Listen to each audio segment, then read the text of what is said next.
ఎవరికైనా తరచూ అనారోగ్య సమస్యలు బాధిస్తూ ఉన్నా, లేదా ఇంట్లో ఉండేటువంటి కుటుంబ సభ్యులకి ఉత్సాహం లేకపోతున్నా, తరచుగా జబ్బులు పడుతూ ఉన్నా, చర్మ సంబంధమైనటువంటి సమస్యలు ఎక్కువగా బాధిస్తూ ఉన్నా, లేదు రవి మహాదశలు అనుకూలించకపోయినా,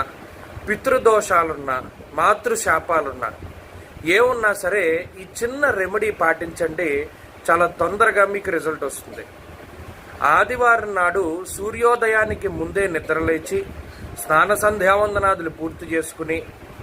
రవిహోరా సమయంలో, అంటే సూర్యోదయం లగాయతు 1 గంట కాలం సమయంలో సూర్యుడికి అభిముఖంగా నుంచుని ఆదిత్య హృదయాన్ని పారాయణ చేసి ఆ రోజు ఆవు పాలతోటి పరమాన్నాన్ని చేసుకుని ఆ క్షీరాన్నాన్ని సాక్షాత్తు సూర్యభగవానుడికి నివేదన చేసి